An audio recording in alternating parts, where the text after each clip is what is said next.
ខ្ញុំមន់ឈុនអាយុ59ឆ្នាំនេះមានប្រពន្ធគ្រូសាខ្ញុំមកដែរកូន4នាក់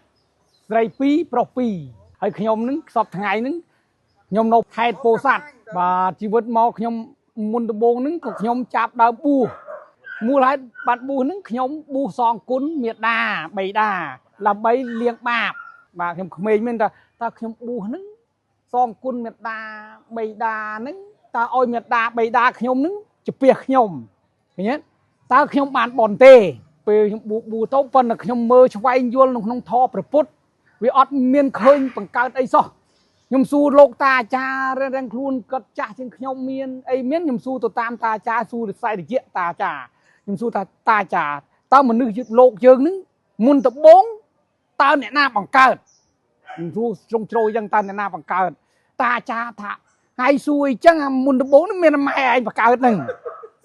ខ្ញុំនិយាយមានអូម៉ែខ្ញុំបន្តទៀតនោះខ្ញុំចាប់ផ្ដើម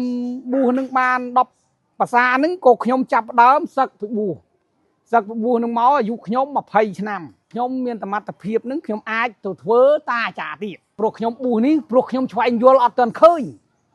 ខ្ញុំអត់ទាន់ឃើញ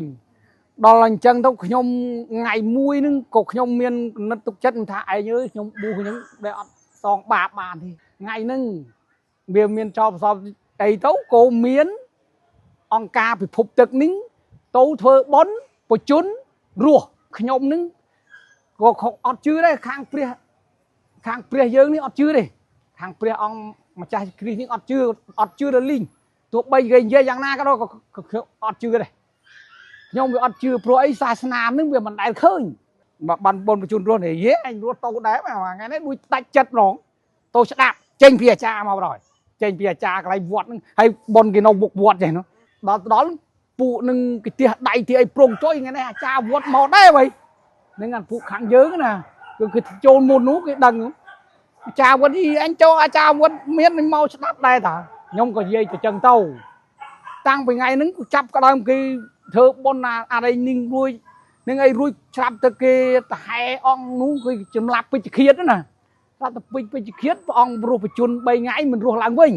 នឹងរស់ឡើងវិញដល់រស់ឡើងវិញខ្ញុំចាប់ដើមស្ដាប់ដល់ស្ដាប់នឹងក្នុងចិត្តខ្ញុំតែយេដូចល្អដែរព្រះបានបង្កើតផែនដីផែនអីអញ្ចឹងក្នុងចិត្តខ្ញុំនេះព្រះបែបដាក់មណេតឲ្យខ្ញុំមិនដឹងចកត់លើចិត្តខ្ញុំមិនដឹងទេនឹងខ្ញុំចាប់ដើមនឹងដល់ពេលខ្ញុំដើមអញ្ចឹងខ្ញុំដល់អញ្ចឹងខ្ញុំដើររួមមនុស្សបង្កើតផែនដីបានហើយរួមមនុស្សដែលអ្នកបង្កើតខ្ញុំពីមុនមករួចឃើញហ៎ប៉ុន្តែដល់ថ្ងៃហ្នឹងទៅខ្ញុំទៅពីប៉ុននឹងវិញខ្ញុំចាប់ដើមជឿព្រះគ្រីស្ទហ្នឹងខ្ញុំចាប់ដើមអញ្ចឹងខ្ញុំក៏ជឿនៅលើព្រះគ្រីស្ទហ្នឹងគេថាឈូនណាជូនឯងមានចង់ទៅរៀនវគ្គយូឆ្វេគេអត់ណែខ្ញុំក៏ដាក់ពាក្យខ្ញុំថាខ្ញុំទៅហ្នឹងហើយខ្ញុំទៅអញ្ចឹងហើយបានខ្ញុំអរគុណអង្គការពិភពទឹកបានជួយខ្ញុំណែនាំខ្ញុំបង្រៀនខ្ញុំឲ្យខ្ញុំចូលវគ្គយូឆ្វេ90ថ្ងៃអញ្ចឹងហើយបានខ្ញុំរៀនដល់10ថ្ងៃហ្នឹងអញ្ចឹងហើយបានខ្ញុំផ្លាស់ប្រែខ្ញុំជឿជំនឿដោយសារព្រះអង្គព្រះនាមព្រះគ្រីស្ទហ្នឹងក្នុងចុងក្រោយព្រះអស់នេះខ្ញុំអរគុណព្រះអង្គដែលព្រះនាមព្រះយេស៊ូវគ្រីស្ទអាមែន